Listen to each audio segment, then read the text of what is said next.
வந்து பொம்பளை என்ன இப்படித்தானே போகுது. இப்ப இப்படி என்ன இதுகளை நீங்க சொல்லலாம். வெளிநாட்டில இருந்து போறவனுக்கு சீதனம் தேவையான்றது ஒரு பிரச்சனை இருக்குது. அப்ப மற்ற அங்க இருந்து படிக்கிறவனுக்கு ஒரு சீதனம் தேவையான்ற ஒரு பிரச்சனை இருக்கு. அப்ப இதுகளை ஒட்டுமொத்தமா தான் நான் சொல்லுவேன். என்னண்டா இந்த சீதனம் வேண்டது வேண்டாதன்ற ஒரு பிரச்சனை இருக்குன்னு சொன்னா, இப்ப வெளிநாட்டில இருந்து போற மாப்பிள்ளைகள் வந்து நீங்கள் சீதனம் வேண்டு கட்டண ஒரு பணக்காரராக இருக்க வேண்டி கட்டணுமான்னு சொன்னா உண்மையில அது தேவையில்லை. ஆனா அதே சமயத்துல இலங்கையில இருக்கிற அவைண்ட இது வந்து சீதனம்ன்றதை ஒன்றை நீங்க தெரிஞ்சு கொள்ளணும். எங்கட தமிழ் கலாச்சாரத்தோட சேர்ந்து பயணிச்சு கொண்டிருக்கிற ஒரு நடைமுறை.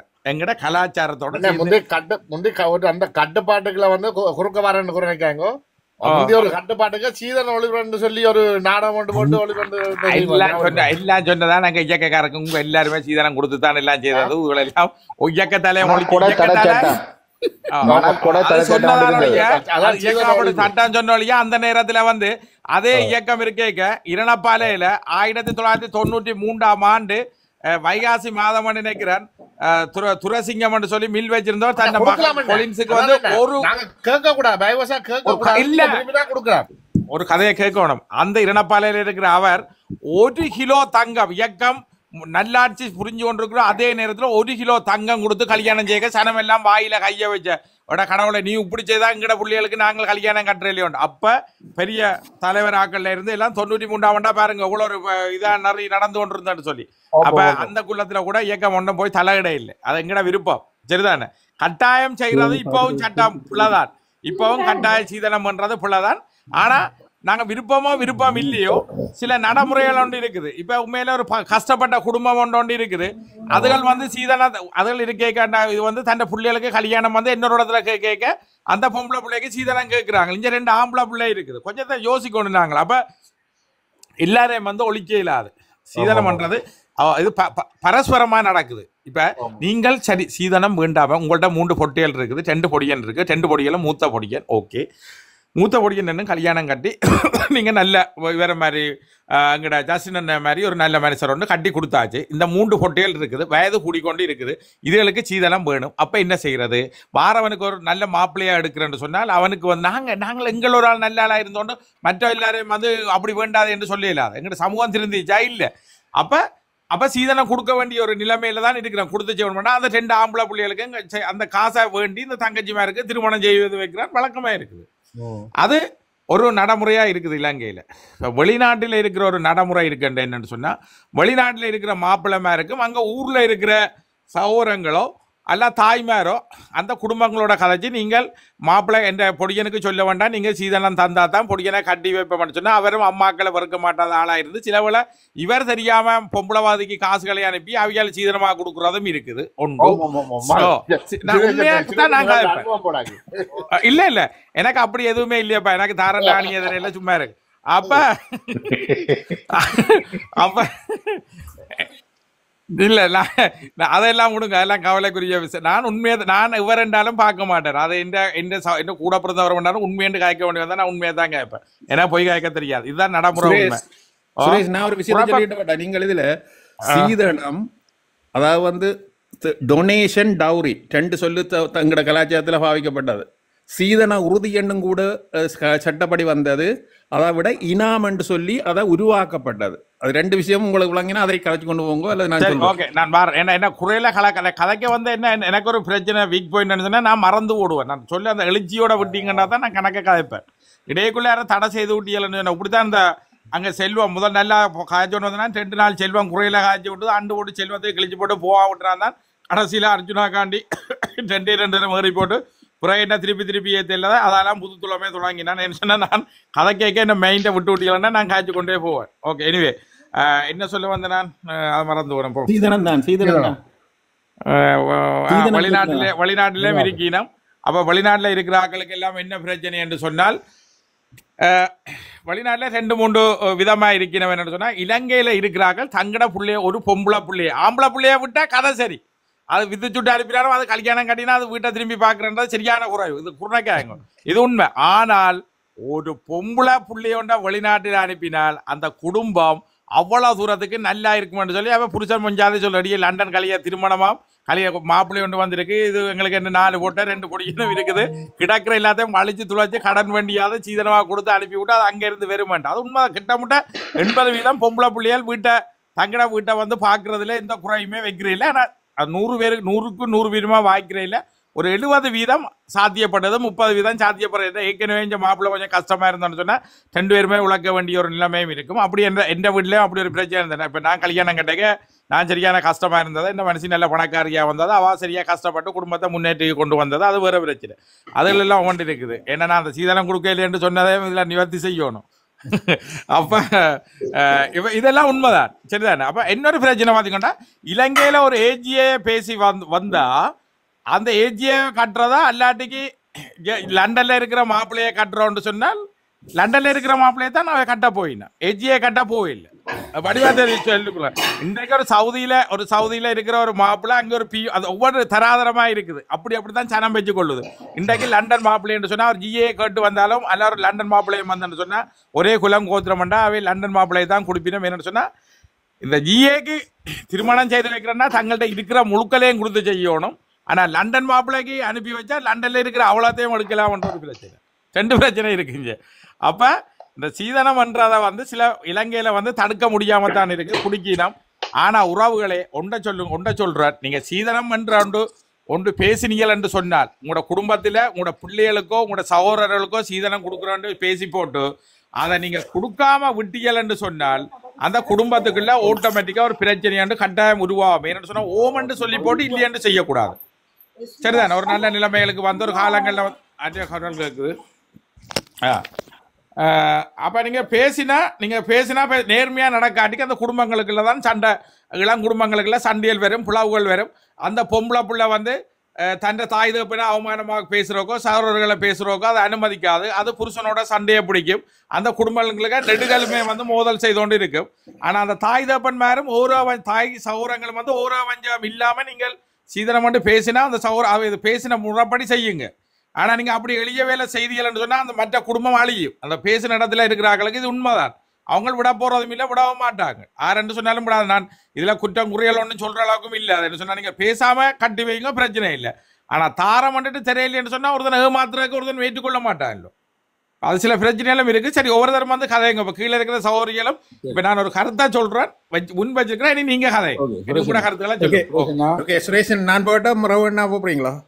நான் ஒரு கதைங்க. ஓகே, நான் வந்து இதை வந்து சுரேஷ், ஓகே, நான் வந்து இப்படித்தான் பார்க்கணும்.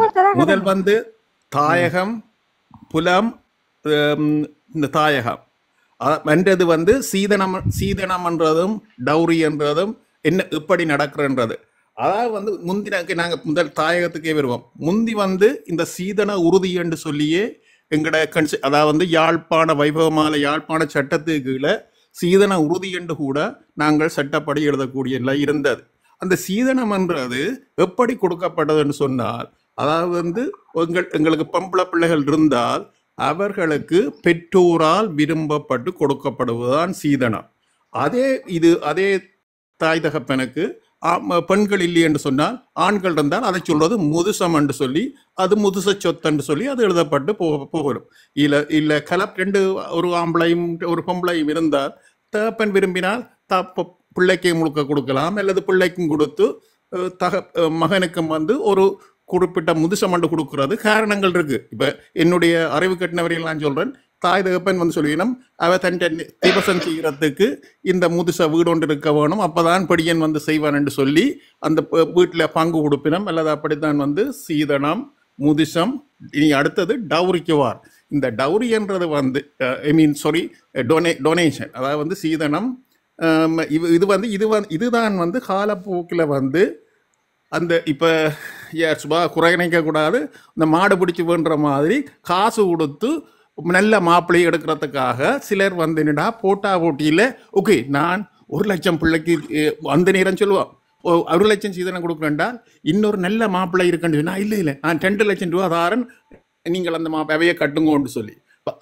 இது வந்து காலப்போக்கில் வந்து இப்படி ஒரு, அதாவது வந்து போட்டியாக வந்து பணம் உள்ளவர்கள் போட்டியாக நல்ல நல்ல ஆண்களை தெரிவு செய்கிறதுக்காண்டி இந்த சீதனம் வந்து வளர்க்கப்பட்டு அது போட்டியாக போய்கொண்டிருந்து அப்படி இருந்தது. ஆனால் அதிலும் வந்து என்ன செய்வினோம், அதே நேரத்தில் மற்ற கரையில் மாப்பிள்ளை பக்கத்தில் எங்களுக்கு ஓகே சீதன் நீங்கள் ஓகே பிள்ளை கொடுக்குறீங்கள், ஆனால் நாங்கள் டாக்டருக்கு படிப்பிச்சது இவ்வளவு செலவழிச்சு போட்டோம், எங்களுக்கு இன்னொரு கொஞ்சம் டொனேஷனும் வேணும்.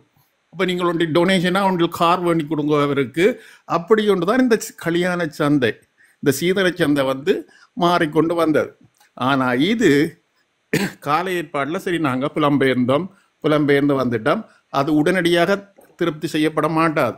ஆனால் இன்றைக்கு 40 வருடங்களுக்கு 30 வருடங்களுக்கு மேலாச்சு புலம்பெயர்ந்த வந்த எங்கள் மக்கள் அடுத்த சமுதாயம் கல்யாணம் கட்டி கொண்டிருக்க நேரம். என்ன பொறுத்தமட்டில் இங்கே இது நான் சொல்கிறது கனடாவை பொறுத்தமட்டில் யங்கர் ஜெனரேஷன் என்னென்று சொன்னால் அவர்களே கூடுதலான கல்யாணங்கள் தாய் தகப்பன் பார்த்து செய்கிறதை அவை விரும்புகிறார்களே இல்லை.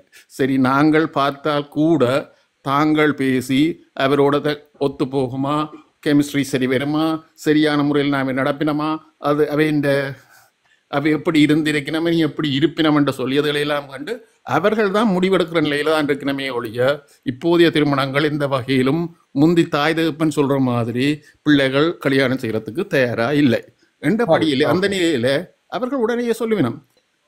ரெண்டு பேரும் வந்து புலம்பெயர்ந்த பகுதியில ஆண்களும் படிக்கணும் பெண்களும் படிக்கணும். அவர்கள் தங்களுக்குரிய நிலையை உருவாக்கிடணும். அதாவது வந்து அதுக்காகத்தான் வந்து இப்போ வந்து நிறைய இந்த ஜெனரேஷன்ஸ் கொஞ்சம் வெட்டிங்கும் வந்து நீங்க தொடர்ந்து கதைங்க. இப்போ ஒரு பெரிய கதை ஒவ்வொரு தடவை நாங்கள் சுவாரஸ்யத்துக்காண்டி முதல்ல ஒரு ரிப்பிலா ஒவ்வொரு தடவை விட்டு கருத்துக்களை கேட்டுட்டு நீங்களும் நானும் இப்படி காய்ச்சி கொண்டு போவோம். அப்பதான் கனவே கதைக்கலாம். அண்ணா நில்லுங்க அருணண்ணா, ஒரு நிமிஷம் நான் சொல்றேன் ப்ளீஸ். நான் கொஞ்சம் பேசுறேன் சரியா? நீங்க சொல்றீங்க சீதனம் வாங்குறது பிள்ளை, சீதனம் கொடுக்கறது பிள்ளைன்னு அது விடுங்களேன், அது எக்ஸ்ட்ரா அதை விடுங்களேன். சீதனம் தாரேன்னு சொல்லி போட்டு அந்த இடத்துல திருப்பி கல்யாணம் எல்லாம் முடிஞ்சாலும் சீதனம் இல்ல கொடுக்காத மாதிரி நாங்க என்ன செய்யறது? கொடுக்கத்தானே. தாய் தப்ப சொல்ல மாறக்கூடாது தானே. ஏன் தாய் தப்பன் அப்படி சொன்னவ சொல்லுங்களேன். என்னண்டா மற்ற சகோதரங்கள் இருக்குண்டல்ல சொல்லினா, மற்ற சகோதரங்களுக்கு அவையில கொடுப்போம். உனக்கு என்ன, நீ என்ன வெளிநாட்டுல தானே இருக்கிற நீ அப்படின்ற சொல்லி ஏமாத்தின. எங்களோட குடும்பத்துக்குள்ள இல்ல பிரச்சனை வருது. தங்கச்சி உங்களுக்கு நல்ல தெளிவு தானே. ஒரு ஆணும் பெண்ணும் திருமணம் செய்து வாழ்றதுக்காக கொடுக்கப்படுறதான் இந்த சீதனமொழிய அன்பளிப்பொழிய ஆணுன்ற சகோதரியோ அம்மாவோ அப்பாவோ வாழ்றதுக்கு கொடுக்கப்படுற விஷயம் இல்லை. இங்கதான் நாங்க பிளவுறோம். சில இடங்கள்ல ஆளுமையாக அந்த ஆண் முடிவெடுக்கணும். என்னுடைய தங்கச்சிக்கு திருமணம் செய்து உடைச்சி வைக்க வேண்டியது எந்த கடமை, என்னுடைய உழைப்பில எனக்கும் என்னுடைய மனைவியின் வாழ்க்கைக்கும் தரப்படுற அந்த அன்பளிப்பு எந்த காரணம் கொண்டும் அதுல ஒரு ரூபா கூட விருப்பப்பட்டோ விருப்பப்படாமையோ எந்த தங்கச்சிக்கு சீதனமா கொடுக்கறத விட கேடு கட்ட வேலை வேறு எதுவும் இல்லை. அங்க ஒரு பிரச்சனை இருக்கு ரவுராமண்ணா.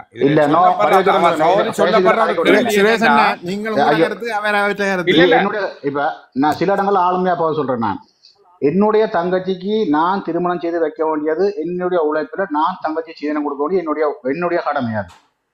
என்னுடைய மனைவிக்கு தரப்பட்ட சீதனத்தை கொடுக்கறதுக்கு எனக்கு என்ன உரிமை இருக்கு? என்னுடைய மனைவியும் நானும் சந்தோஷமா ஒரு வீட்டை கட்டி, இப்போ உங்களுக்கு அடிப்படை ஒரு விஷயத்தை சொல்ற மாதிரி வைக்கணும்.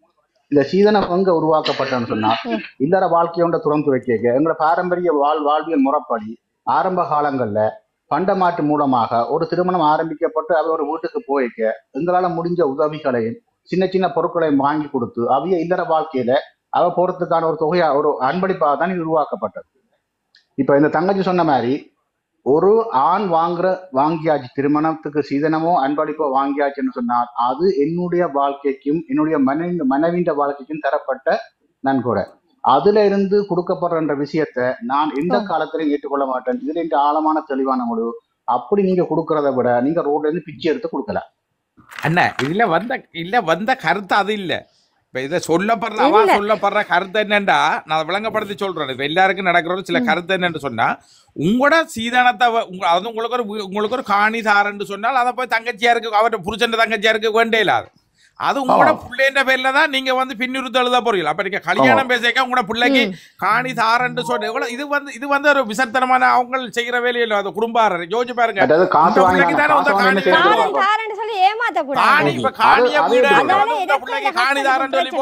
எல்லாம் கல்யாணம் பேசி முடியும் உனக்கு காணி தர மாட்டேன்னு சொன்னா காணிய வந்து அந்த தங்கச்சியா இருக்கோ தேவனுக்கோ கேட்கல உங்க பிள்ளைக்கு தானே அந்த புள்ளையன் கேட்கிற மனசியான காணி அவனுக்கும் புள்ள வரும் இல்ல. சரி அதை ஏற்றுக்கொள்றேன்.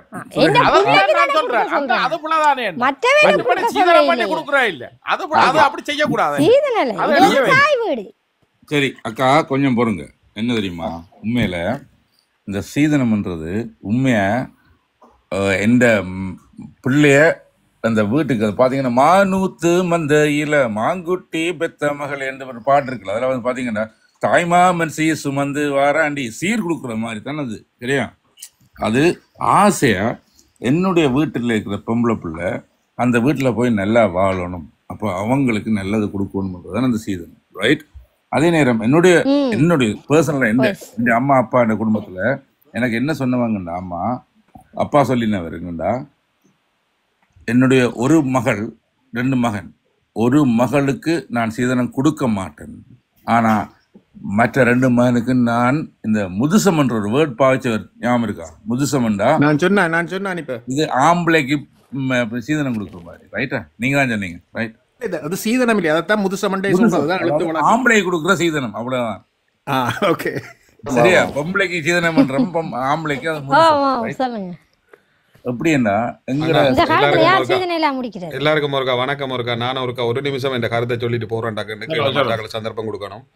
இதுல என்னண்டா இப்ப சீதனம் கொடுக்கறதுக்கு மேலன்னா நாங்க வந்து எப்படி வாழ்றோம், அதாவது கணவன் மனைவி எப்படி வாழ்றோம்னு சொல்றதான் அது ஒரு பெரிய விஷயம். சீதனம் அம்மா அப்பாக்கள் கொடுக்கறத விட்டு எதிர்பார்க்கறத விட நாங்க 2 பேரும் சந்தோஷமா முதல் வாழ்றதை தான் நாங்க அதை கடைப்பிடிச்சு கொண்டு போகணும். அதுலேயும் பொதுவாக வந்து அதுல இருந்த போது ஏற்க மறுத்தால் அதுதான் படுபாவம் என்று சொல்லி அந்த ரகுராமன் ஒரு பாட்டு ஒன்று போட்டு அவர் இதுக்காக சொல்ல இல்லை. அது அப்படி நம்ம அப்படி ஒரு கட்டத்துக்குள்ள போகாமன்னா நல்லா சந்தோஷமா வாழ்ந்தாலே பெருசு. நன்றி அண்ணா, சந்தர்ப்பம் தந்ததுக்கு நான் இருக்கிறேன்னா. எங்க இந்த சீதனத்தால தானே குடும்பத்துக்குள்ள பிரச்சனையே வருதே, அப்ப எப்படி தம்பி நல்லா வாழ்றது? இல்ல அடிப்பட்ட பாம்புக்குள்ள தெரியும் அதுல உள்ள வலியும் வேதனையும். அது சரிதான், ஒத்துக்கொள்றேன். ஆனா அதே நேரம் அடிப்பட்ட அண்ணா ஒரு குடும்பத்துக்குள்ள இந்த சீதனம் தாரேன்னு சொல்லி தர மாட்டேன், அதுக்கு பிறகு சகோதரங்கள் இருக்காங்க அப்படி இப்படி திருமுழு பண்றதுனால தானே நம்ம வருது. அப்படி செய்யக்கூடாதானே? இப்ப என்ன அண்ணா நான் ஒன்னு சொல்லுங்க, அண்ணா ஒன்னு சொல்லுங்க, அண்ணா ஒன்னு சொல்லுங்க, நான் கதைக்கிறேன் நீங்க கேளுங்க. அருணா சாரி கதைக்கிறது. இன்றைக்கு வராங்க எங்களை பொண்ணு பார்க்க வராங்க வீட்டுக்கு வராங்க. அப்ப எங்கட அம்மா அவங்களோட வாய் கொழுத்து போன என்ன சொல்லும், எந்த பிள்ளைக்கு நான் இவ்வளவு அள்ளி கொடுக்குறேனா, இத்தனை பவுன் கொடுக்குறேனாண்டு. அதை என்ன செய்வோம் மாப்பிள்ளை வீட்டுக்காரங்க, அட்டேங்கப்பா எந்த மருமகள் வந்து கோடி கணக்குல வாராள் அப்படின்ட்டு நாங்களும் ஓமண்டு போறோமா, கடைசியா தாலியா கட்டிக்கிறோமா, அப்படியே கல்யாணத்தை முடிக்கிறோமா. அதுக்கு பிறகு எங்கட குடும்பம் என்ன செய்யும், ஐயோ சுபா தங்கச்சி இருக்கிறாள் அவளுக்கு இந்த வீடை வேற கொடுக்கணும் என்னடி செய்கிறது அப்படின்னு நான் என்ன செய்வேன், புருஷன்ட்ட போயிட்டு தலையா சொல்ல வேண்டியதான். அப்பா அப்பா இப்படி சொல்றாரு. கடைசியா எங்க 2 பேத்துக்கு என்ன நடக்க போகுது, பிரச்சனை தான் வரப்போகுது.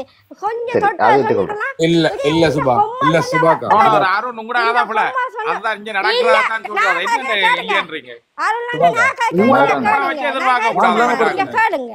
நான் விளங்கப்படுத்துறேன். எப்படி தெரியுமா, உங்களோட மனைவிய உங்களுக்கு பிடிச்சிட்டா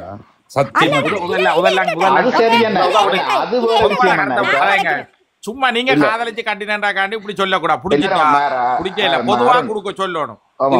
சீதனம் கொடுக்கல வாங்கல. ஆனா அண்ணா கொஞ்சம் கேளுங்க ப்ளீஸ், நான் கதைக்கிறேன் கேளுங்க ப்ளீஸ், நான் கதைக்கிறேன் கேளுங்க அருண் அண்ணா ப்ளீஸ், என்ன கொஞ்சம் கதைக்க. எங்கட ஆதங்கல ஒவ்வொரு இடத்துல தான் இன்றைக்கு எந்த புருஷன் இதை கேட்டுக்கொண்டு தான் இருப்பார்.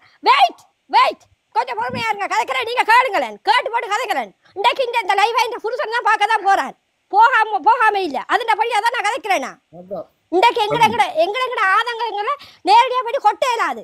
ரைட், கேளுங்க முதல்ல. இப்ப இன்றைக்கு எங்கட அம்மா சாரி அண்ணா சாரி.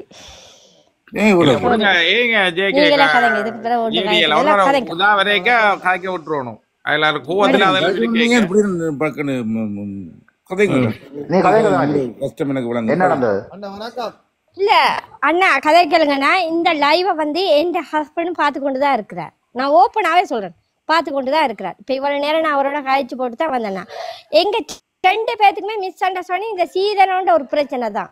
ஆனா என் ஹஸ்பண்ட் லவ்லி, எனக்கு பிடிச்சவர் அவரு, சரியா, எந்த பிரச்சனை இல்லை.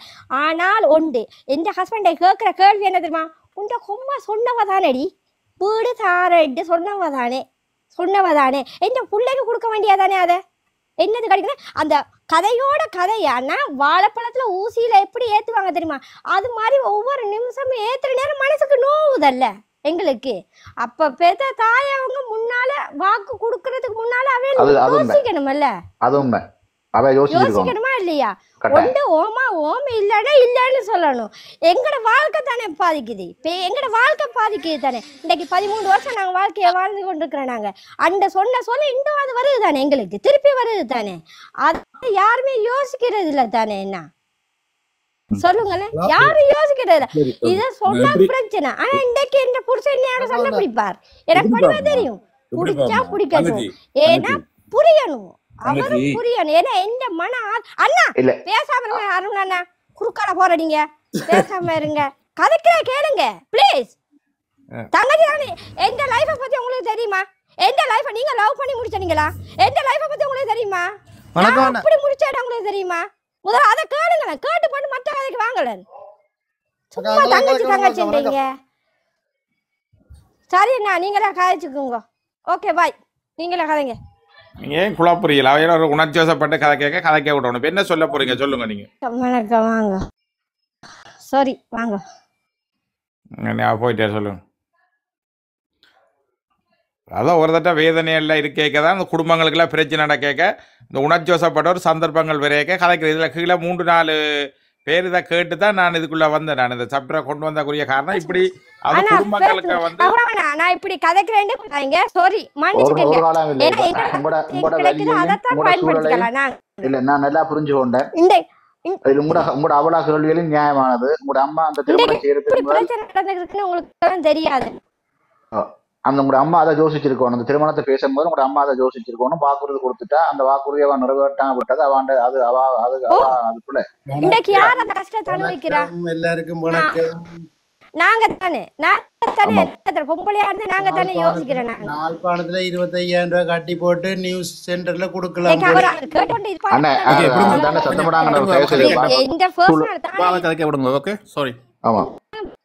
என்ன மாதிரி பல பேர் இருக்கணும்.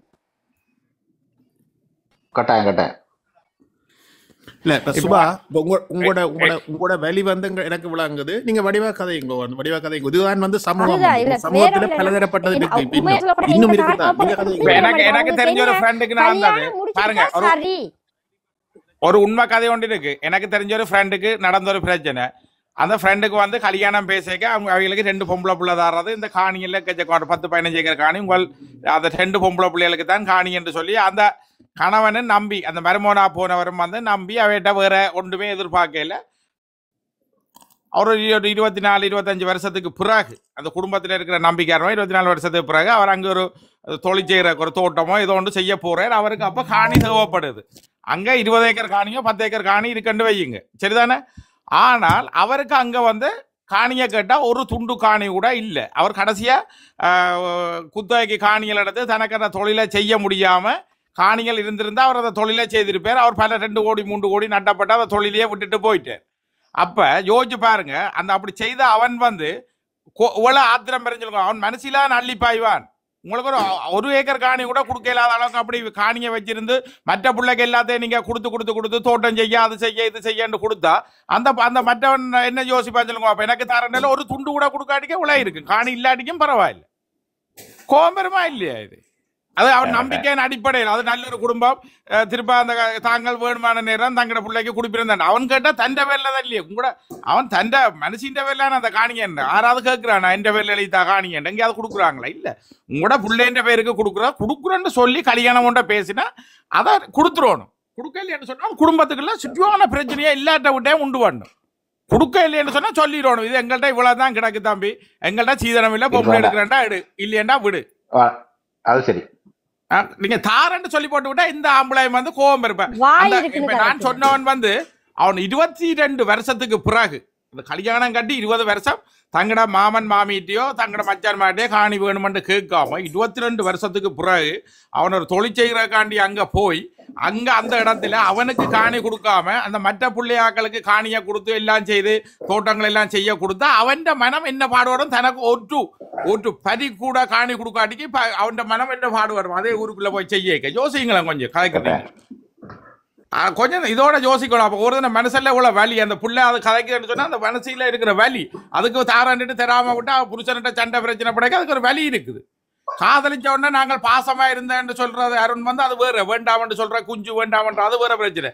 அவனுக்கும் அங்க புள்ளியல் இருக்கு ஊர்களுக்கு வேற காணிகள் எடுத்திருக்க மாட்டான். நம்பிக்கையா 20 வருஷம் அந்த காணி வருமன்ட்டு அவன் பார்த்து கொண்டு இருந்திருப்பான். ஆசாசியா மனசின் காணி இருக்குத்தானே என்று போவேக்க வீடு இருக்குத்தானே என்று போவேக்க வீட்டையும் வராது என்ற அளவுக்கு செய்யதான் ஒருத்தருக்கு அந்த வேதனை வரும். இது ஒரு இயல்பு கதையை தான் நான் கதைக்கிறேன். இது ஒரு ஆளுக்கு இல்லை எல்லாருக்கும் நடக்கிற பிரச்சனை. சொல்லக்கூடாது சொன்னா கொடுக்கணும் அதை விட சொல்லாம விடுங்க. மற்ற ஓரா வஞ்சான் செய்து காணிகளை கொடுக்கறதால பிள்ளைகளுக்கு பிளவுகளை ஏற்படுத்துறது. வணக்கம் வணக்கம் அக்கா சொல்லுங்க. வணக்கம் சுபா மற்ற எல்லாருக்கும் வணக்கம். நானும் ஒரு 2 நிமிஷம் கதைக்கலாமா? நான் வந்து சீதனம் வாங்குவது தப்பு அது பாவம் என்ற ஒரு முறையில் நானும் கதைக்கிறேன். என்ன பொறுத்தளத்தில் சீதனம்ன்றது வந்து கேட்டு வாங்கக்கூடாது. உங்களுக்கு விருப்பம் சீதனம்ன்றது வந்து அப்பா அம்மா தன்னிடம் உள்ளதை தன்னுடைய பிள்ளைக்கு ஒரு என்னன்னு சொல்கிறேன் வாழ்க்கை தொடக்கத்துக்காக வேண்டி அன்பளிப்பாக கொடுக்கறது. அதை வந்து ஏற்று அந்த பெண்ணை நேசித்து செய்பவன் தான் ஆண்மகன். இல்லையோ சீதனம்தான் வேணும் என்று சொல்லி வற்புறுத்தி கட்டுறது வந்து உண்மையான ஒரு உரிமையான வாழ்க்கையை நடத்துவினமோன்றது எல்லாரும் அப்படி இல்லை, ஒரு சிலர். அது என்ன பொறுத்தல அது தப்பு. சீதனம்ன்றது வந்து கேட்டு வாங்கக்கூடாது. அப்பா அம்மா விரும்பி கொடுக்க வேணும். ஒரு உதாரணத்துக்கு ஒரு வீட்டில் 3 பொம்பளை பிள்ளை ஒரு ஆம்பளை பிள்ளையான்னு சொன்னால் அந்த வீட்டிலே அந்த ஆம்பளை பிள்ளை என்ன கஷ்டப்படும் அந்த 3 பொம்பளை பிள்ளைகளையும் கல்யாணம் செய்து வைக்கிறதுக்கு யோசிச்சு பாருங்க. அப்போ அந்த 3 பொம்பளை பிள்ளைக்காக வேண்டி அந்த ஆண்மகன் வந்து எந்த நாட்டில் இருந்தாலும் அவன் தன் உயிரை அர்ப்பணித்து தங்கச்சிக்கு அம்மாவுக்கு வீடு கட்டணும் சீதனம் கொடுக்கணும்னு சொல்லி ஒவ்வொரு நாளும் இரவு பகல் ஒரு வேலைக்கு 2 வேலை செய்து காசு அனுப்பி தன்னை அர்ப்பணிச்சுத்தான் அந்த 3 ஆண்மகனையும் வாழ வைக்கிறான். அது வந்து தப்புன்னு நான் நினைக்கிறேன். அடுத்தது அந்த பெண்ணும் வந்து கொஞ்சம் புரிஞ்சு கொள்ள வேணும். நான் போகிற எனக்கு என் அண்ணனையோ தங்கச்சியோ கஷ்டப்படுத்தி நான் வேண்டிட்டு போகக்கூடாதுன்றதையும் ஒரு பெண்ணும் யோசிக்கத்தான் வேணும். அதே நேரம் அந்த பெண்ணை கட்ட வாரவர் வந்து யோசிக்க வேணும், என்ன மாதிரி ஒரு ஆண் தானே அதை கஷ்டப்பட்டு கொடுக்குறார், அதை நான் அவரை வரைஞ்சு வேண்டிட்டு போய் என்ற மனைவியோட நான் சந்தோஷமாக எப்படி இருக்கிறதுன்றதை அவரும் யோசிக்கத்தான் வேணும் கண்டிப்பாக. இதே ஒரு வீட்டில் சாப்பிடவே வழி இல்லாத இடத்துல 3 பொம்பளை பிள்ளை இருந்து கல்யாணம் கட்டி கொடுக்க முடியாமல் ஒரு ஆண் வந்து இருக்கேக்க ஒரு அந்த குடும்பம் இருக்கேக்க ஒரு ஆண் வந்து எனக்கு 10 லட்சம் தந்தா 20 லட்சம் தந்தா 50 லட்சம் தந்தா தான் நான் கட்டுவேன், இல்லையண்டா வேண்டாமண்டு போனால் அந்த பெண்ணின் நிலைமை என்ன? அப்போ இதே மாதிரி ஒவ்வொரு வீட்டிலும் ஒவ்வொரு ஆண்மகன் இருந்தால் எப்படி அந்த குடும்பம் வாழும்? அந்த பெண் எப்படி போய் ஒரு உதாரணம் சொல்கிறேன். ஒரு வெளிநாட்டில் ஒரு ஃப்ரான்ஸில் இருக்கிற ஒருவர் தன் காலம் முழுக்க ஒரு ஸ்ரீலங்காவில் கல்யாணம் பேசும்போது அவை கஷ்டப்பட்ட குடும்பமாம், அவைகிட்ட காசு இல்லையாம், சீதனம் கொடுக்க மாட்டினமா, இந்தியாவுக்கு வர செலவு கொடுக்க மாட்டினமாம் என்று 32 வயசில் இருந்து வார கல்யாணம் தட்டி இப்போ 41 வயசு. இப்போ கடைசியாக இயலாத கட்டத்தில் ஓகே என்னண்டாலும் பரவாயில்லை, மதம் பிரச்சனையும் இல்லை சாதியும் பிரச்சனை இல்லை, எங்கேண்டாலும் உண்டு தாங்கன்னு சொல்லி 1 ரூபா சீதனம் நீங்கள் கொடுக்குறத கொடுங்கன்னு சொல்லி கடைசி நிமிஷம் இனி வார வருஷம்தான் கல்யாணத்துக்கு போகிறார். ஃப்ரான்ஸுக்கு வேற 3 வருஷமோ தெரியாது. அவர் 44-45 வயசுல அவர் தன் வாழ்க்கையை வாழ போகிறார். அவர் ஆசைப்பட்டது என்ன? சீதனத்தை மட்டும்தான். அது இவ்வளோ ஒரு தப்பான விஷயம். அப்போ அவர் தன்னை தான் யோசிச்சிருந்தா அந்த மாதிரி அவர் என்னன்னு சொல்கிறேன் சீதனத்தை யோசிக்காம விட்டு இதே நேரம் அவர் 2 பொம்பளை சகோதரத்தை தானும் கட்டி கொடுத்தவர் சகோதரத்தை. நான் எந்த நிலைமையில் நான் சொல்கிறேன், நான் ஒரே ஒரு பொம்பளை பிள்ளை, எனக்கு 3 சகோதரம், 2 தம்பி இருக்குது, அண்ணா இருக்குது. எனக்கு வந்த கணவர் வந்து நான் ஃப்ரான்ஸுக்கு நான் HNG மூலம் வந்தேன். என் அண்ணா வந்து கூப்பிட்டு வச்சிருந்தவர். என்ன கட்ட வந்த கணவர் வந்து எனக்கு சீதனமே வேண்டாம், எனக்கு பொம்பளை மட்டும் தந்தா சரி, நானே எல்லாம் பார்த்துக்கொள்கிறேன்ட்டு வந்தவர். இது எனக்கு 3 சகோதரம் இருந்தது. நானே தான் ஒரு அண்ணா 2 தம்பி, 3 பேருக்கு நானே தான் கல்யாணம் பேசி செய்து வச்சேன். ஆனால் ஒரு தரட்டு ஒரு ஹீரோ வேண்டியில்லை. 3 பேரும் ஃப்ரான்ஸ்லாம் இருக்கணும், ஒரு ஹீரோ நான் வாங்கில. காரணம் என் அண்ணாக்கள் தம்பிகளும் விரும்பியில்லை, நானும் விரும்பியில்லை, என் அம்மா அப்பாவும் விரும்பியில்லை. இப்படித்தான் நாங்கள் வாழ்ந்தோம். எங்களோட வாழ்க்கை இப்படித்தான் போனது. அதே மாதிரி ஒவ்வொருத்தரும் நினைச்சினோம்னு சொன்னால் எல்லா குடும்பமும் எல்லா இடத்துலையும் அந்த கட்டாமல் இருக்கிற ஆட்கள் வந்து இவ்வளவோ பொம்பளை பிள்ளைகள் தங்கட வயசுக்கு கல்யாணத்தை முடித்து போயிருப்பினோம். இதே நேரம் என்னோட சொல்கிறேன், என்னுடைய ஒரு படித்த பிள்ளை நான் இங்கே வந்து கல்யாணம் கட்டி, நான் வசதியாக இருந்தவொன்னா நான் இங்கே வந்து கல்யாணம் கட்டி என் பிள்ளைக்கு 12 வயசு ஆகிட்டுது. என்னோட படித்த பிள்ளை உண்டு, அப்பா அம்மா இல்லை, கல்யாணம் கட்டி சீதனம் கேட்குறதால அந்த பிள்ளை கல்யாணம் கட்டாமல் இருந்தது. இதே அம்மா ஒரு முறை ஒரு கோயிலில் கண்டுட்டு எனக்கு சொல்லி ஃபோனில், அதுக்கு பிறகு நான் தெரிஞ்சு இங்கே இருந்து நான் காசு அனுப்பி சீதனம் கொடுப்பிச்சு அந்த பிள்ளைக்கு கல்யாணம் பேசி நினைக்கிறேன் வெற்ற இடத்துலையா இருக்கணும், புதுக்குடியிருப்பு இல்லை தான் மாப்பிள்ளை பேசி நல்ல ஒரு படித்த மாப்பிள்ளையுண்ட கட்டி வச்சது. அது உங்களுக்கு சில வேளை தெரிஞ்சிருக்கலாம், தெரிஞ்சிருக்கும், அதெல்லாம் சொல்ல வேண்டில்லை. அப்படி ஒரு இது. இன்றைக்கு நான் நாட்டில் போய் இறங்கினேன்ட்டா இந்த காலில் வந்து விழும் அந்த பிள்ளை. அப்படி அது இது எல்லாத்துக்கும் காரணம் யார்? எல்லா ஆண்களும் இல்லை, ஒரு சில ஆண்கள். இல்ல இதுலயாக்கா 2 விதமா கதைக்கிறது. இதுல கதைக்கிறது என்னன்னு சொன்னால், ஒருத்தர் வந்து சீதனமே ஒன்றுமே கேட்காம, அதை நான் சொல்ற கதை இதுதான் வந்து ஒன்றுமே அவர் வெளிநாட்டுல இருக்கிற ஒரு தானே, நீங்க இப்படி யோசிங்களேன், ஒன்றுமே அவன் கேட்க இல்லை. ஆனா அவ என்ன தாய் தப்பன்னு சொல்லினா, இது இவ்வளவு தான் உங்கள் 2 பிள்ளைகளுக்கு நான் கேட்காட்டிக்கு உங்களுக்கு தாராம் விளங்கல, கேட்காட்டிக்கு அன்பளிப்பா உங்களுக்கு இன்னென்ன தாரம்னு சொல்லி போட்டாக்கா விளங்குதா? ஏன்னா வேற அங்க ஒரு பொறுப்பும் இல்ல, எல்லா பிள்ளைகளும் வெளிநாட்டுக்கும் வந்துட்டுது. அப்ப அதையும் கொடுக்காம வச்சிருக்கிறேன்றது 22 வருஷம் நான் சொல்ற கதையை கேளுங்க. அதைத்தான் நான் பிள்ளை என்று சொல்றேனே ஒழிய, ஆனா உண்மையில ஒரு கஷ்டத்துல கொடுக்காம வேற பிள்ளைகளுக்கு கட்டி கொடுக்கணும்ன்றது வந்து அதை கூட ஏற்றுக்கொள்ளலாம், விளங்குதானே? ஆனா நாங்க சீதனமே கேட்காம நாங்களே அன்பளிப்பா தாரம் என்று சொல்லி அந்த நம்பிக்கையை ஏற்படுத்தி போட்டு அவனுக்கு அங்க இருக்குதான்னு நெஞ்சு முடிய ஒரு 20 வருஷம் கழிச்சு அங்க போய் ஒரு தோட்டம் துறவு செய்ய போய் அந்த காணியை கேட்க கொடுக்காம வச்சிருந்தா அது அர்த்தம் என்ன? போட்டுது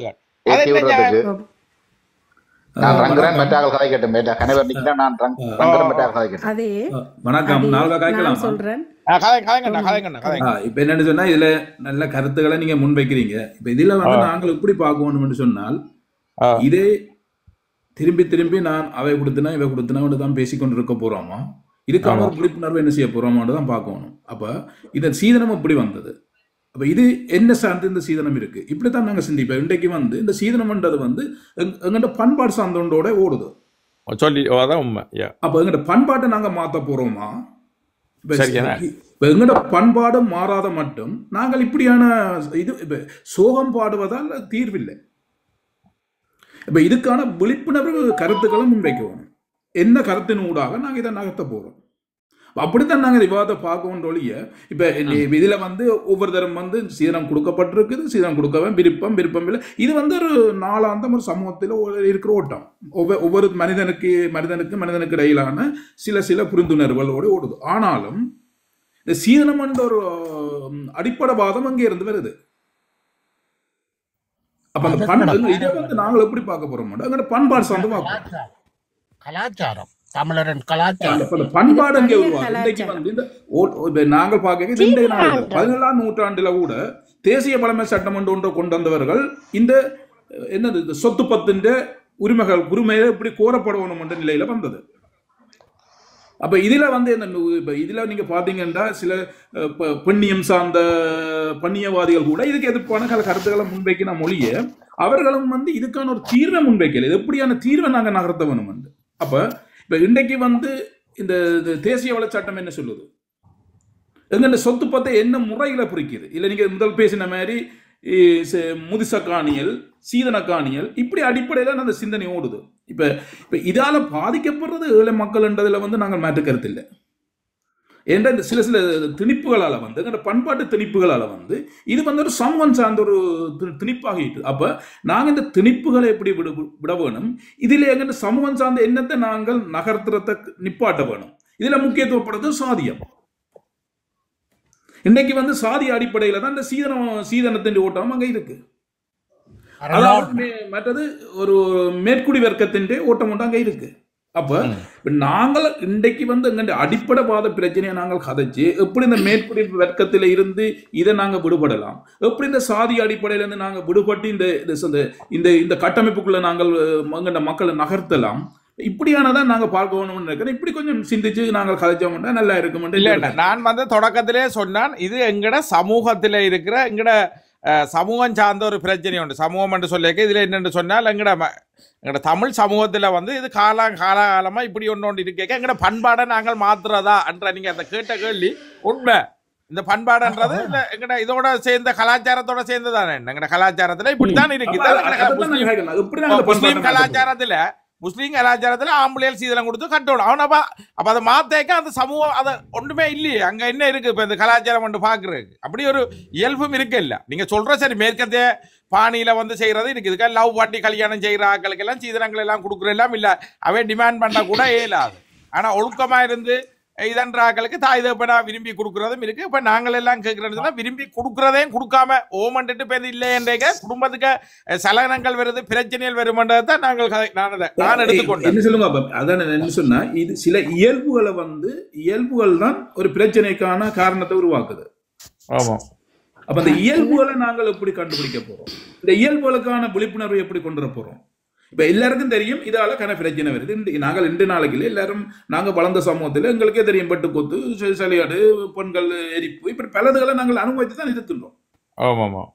அப்ப இது சார்ந்த நாங்க சிந்திக்க இந்த இயல்புகளை எப்படி நாங்க விடுவிக்க போறோம் பண்பாட்டில இருந்து அந்த இயல்புக்கான வேலை திட்டத்தை என்ன செய்ய போறோம், அதுக்கான கருத்தல் முன்வைப்ப நாங்கள் வந்து ஒரு மேல் பக்கம் கீழ் பக்கம் காசுக்காரன் காசு இல்ல நான் இது செய்தேன் அது செய்தேன்ன்றதுக்கு அப்பா உங்களோட கருத்தின்படி எப்படி இதை முன்வைக்கலாம் சொல்லி ஒரு 2 கருத்தை சொல்லுங்க. எப்படி நகர்த்தலாம் சொல்லி முதல் வந்து நாங்கள் இதன் வேர் எங்க பார்க்குவோம், எங்க இருந்து உருவாகிறது, இது எங்கட தமிழ் கலாச்சாரத்தின் பண்பாட்டுல. அப்ப நாங்கள் அப்ப என்ன இந்த பண்பாட்டை மாற்ற வேணும் சொன்னால் இதுல வந்து நாங்கள் எப்படியான பண்பாட்டுகள் நாங்க போறோம். இது தமிழ் பண்பாட்டோடையும் எங்கட தமிழோடையும் எங்கட மதத்தோடையும் பிணைஞ்சி இருக்குது. இல்ல அதான் இது வந்து என்னன்னு சொன்னா நீங்க பார்த்தோம்னு சொன்னா இந்த எங்கன பண்பாட்டின் ஓட்டத்துல தான் இந்த தேசிய வளமை சட்டத்தை போர்த்துகீசர் கொண்டு வந்தவங்க எங்க நாட்டுக்கு. அன்றைக்கு இந்த காணி பிரச்சனை இன்றைக்கு இல்ல, 18ஆம் நூற்றாண்டிலேயே நீங்க சொன்ன மாதிரி காணிதாரன் தர இல்ல, குடுக்குற இல்ல, இப்படியானதுக்குள்ளதான் இந்த தேசிய வள சட்டம் பெறுது. இப்ப நீங்க முதல் சொன்ன மாதிரி முதிசம் காணி இப்ப நாங்கள் இப்படி சொல்றோமே இன்றைக்கு வந்து ஓகே முதிசம் வேண்டாம் சீதனம் வேண்டாம், ஒரு சொத்தை வந்து சமமா பிரிப்போம். அப்ப அது சொத்துள்ளவனுக்கு வந்து சொத்து போகும், சொத்து இல்லாதவன் ஒரு பொண்ணை கேட்கும் போது அவனுக்கு தெரியும் இது சொத்து இல்லையண்டு.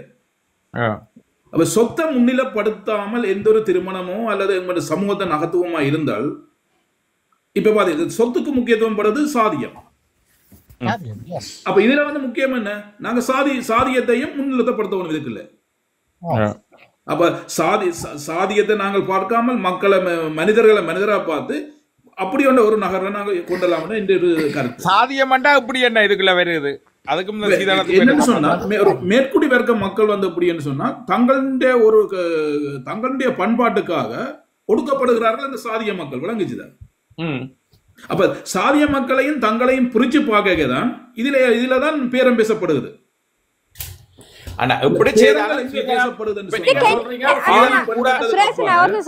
இப்ப இதுக்கு என்ன தீர்வுன்னு நீங்க நினைக்கிறீங்க? சீதனம் கொடுக்க கூடாது, சீதனம் வாங்க கூடாது, இதுக்கு என்ன தீர்வா உங்களோட? இதுக்கு தீர்வு முக்கியமான சொன்னா நாங்கள் எங்க பண்பாட்டுல இருந்து சிந்திக்க போறோம். எப்படி நாங்கள் இந்த பண்பாட்டுல இருந்து விலத்த போறோம்? சரி, அது நீங்க யோசிப்பீங்க, நீங்க அதை யோசிப்பீங்க. மற்ற வேலை அதை பத்தி சிந்திப்பீங்கமோ சொல்லுங்க. நான் யோசிக்கல. அதிகமான பேர் அண்ணா, அதிகமான பேர் சீதனமே இல்லாம கல்யாணமே இல்லாம இன்றைக்கு எவ்வளவோ பெண்கள் அப்படி இருக்குது ஸ்ரீலங்கால. ஓமா இல்லையா? இல்லக்கா கருத்தை கலங்க. இப்ப நீங்க சொல்ற கருத்தை பார்த்தா இப்படி இருக்கணும், இப்படிதான் இருக்க போயினமா? இப்ப நான் கேக்குறேன்னு சொன்னா இப்படி இருக்கிறவர்கள் இப்படிதான் இருக்க போயினமா? அப்படிதான் ஒன்று செய்யல. அதுதான் வாழ்க்கை. அப்படிதான். அப்ப நான் இப்ப நாங்க விழிப்புணர்வா சிந்திக்க வேண்டிய என்ன, எங்க பண்பாட்டுல இருந்து நாங்க அதுல இருந்து ஆராயம் வேறல இருந்து தான் தொடங்குவோம். இது இன்றைக்கு நாளைக்கு வாங்க 17ஆம் நூற்றாண்டுல இருந்து ஓட்டம் இருக்குங்க இந்த பிரச்சனை. நாங்கள் இன்றைக்கு கையில் 17ஆம் நூற்றாண்டு நீங்க வரலாற்று எடுத்து பாத்தீங்கன்னா தமிழ் தேசியத்துல பிரச்சனைக்கு தேசிய தமிழ் தேசியத்துல 3 விஷயம் இருக்குது. எங்கட தமிழ் தேசியம் இவ்வளோத்தையும் அடக்கினது இருக்கு. என்னன்னு சொல்றது, நிலம், எங்கட மொழி, எங்கட கலாச்சாரம். இப்ப இந்த இதுக்குள்ள நாங்க ஒன்றுக்குள்ள கை வைக்கிறோம். இந்த கலாச்சாரத்தை இல்லாம செய்யறதா? இல்ல, கலாச்சாரத்தை இல்லாம பண்றது இல்ல, கலாச்சாரத்துல மாற்றத்தை கொண்டு வரணும்னு சொல்றேன். கடைசி மட்டும் மாற்றம் வரவே வராது. குடுக்கிறவன் குடுக்கதான் போறான், வாங்குறவன் வாங்கதான் போறான். அப்ப நீங்க என்ன சொல்ல வரீங்க? மாற்றமே இல்ல. நீங்க என்ன சொல்ல வரீங்க? சுரேசன், இதுல நான் ஒரு கருத்தை சொல்லட்டா? சொல்லுங்க. சரி, சொல்லுங்க. இப்ப என்னடா உண்மை, இதுல எல்லாரும் நல்ல கருத்தை தான் சொல்றீங்க, உண்மையா ஏற்றுக்கொள்ளக்கூடிய மாதிரி இருக்கு. ஆனா இதுக்கு ஒரே ஒரு தீர்வு இருக்கு. என்னன்னு சொன்னா, பெண்கள் கூடிய நிலைமை கொண்ட எல்லா பெண்களும் தாங்க உருவாக்கி கொள்ளுவாங்களா இருந்தா என்ன பொறுத்த வரையில இதுல 50% பிரச்சனையை குறைக்கலாம். மற்றது ஆண்களும் தாங்களுக்கு ஒரு சீதனமன்ற ஒரு முறையை நல்லா படிச்சு ஒரு நல்ல ஒரு தொழில் வாய்ப்பு அவன் தேடிட்டான். எனக்கு சில பேர் சொல்லுவாங்களே எனக்கு இதெல்லாம் தேவையில்லை. அப்ப பெண்கள் தலைமைத்துவத்தை கூட்டி கொண்டு போயிட்டாங்கன்னு சொன்னா 50% தாண்டி போகுதுன்னா இந்த பிரச்சனை ஆட்டோமேட்டிக்கா சமூகத்துல இல்லாம போயிடும். எனக்கு தெரியும். நான் ஒரு கருத்தை சொல்றேன். சொல்லுங்க. பெண்கள் 50% தலைமைத்துவத்தை தாங்கினாலும் அந்த ஆண்கள் வந்து சும்மா இருப்பாங்களா? இல்ல, நீங்க இப்படித்தானக்கா, இதே தான் சமூகத்துல நாங்கள் தொடர்ந்து கொண்டிருக்கோமே தவிர இதுக்கு ஒரு தீர்வு நாங்க தீர்வு பெற மாட்டுது. கடைசி மட்டும் தீர்வு இல்லை. எத்தனையோ குடும்பத்துல பெண்கள் இப்படி இருந்து தற்கொலை கூட செய்திருக்கிறாங்க. எத்தனையோ குடும்பத்துல சிந்திக்க வேண்டியது ஆண்களும் சிந்திக்க வேணும், பெண்களும் சிந்திக்க வேணும், பெற்றாரும் சிந்திக்க வேணும். பெற்றாற்ற சில தவறுகளால தான் இப்ப சுபா மாதிரியான பெண்கள் வந்து அடிமை வாழ்க்கை வாழ்ந்து கொண்டிருக்கிறாங்க. 50% உழைச்சா என்ன, ஒரு சென்று உழைச்சா என்ன, உழைக்காட்டில் என்ன, அவங்கள வந்து அடிமையாக்குறாங்க. அந்த சீதனத்தை வச்சு அடிமையாக்குறாங்க. அத வந்து ஒவ்வொரு ஆண்களும் ஒரு பெண் வந்து என்ன நம்பி வந்தவளை நான் என்ற ஒரு கஞ்சி கொடுத்தனோ நான் தான் காப்பாற்ற வேணுமென்ற உறுதிமொழி அவற்ற மனசுல இருக்க வேணும். நான் அம்மா வீட்டால நீ கொண்டு வரதை வச்சுத்தான் நான் உன்னை வாழ வைப்பேன்னு சொன்னா அவன் ஆண் மகன் கிடையாது இந்த சமுதாயத்துல. ஒரு நிமிஷம். அவர் வந்து சீதனம் வேணான்னு சொல்லி இவர் வீட்டுல உள்ள என்ன சொல்ல அந்த பெருமிதம் காட்டுறது, எந்த பிள்ளைக்கு நான் இவ்வளவு கொடுப்பனான் அப்படின்னு முன்னால வாய விடுறது. அதுதான் பிரச்சனை.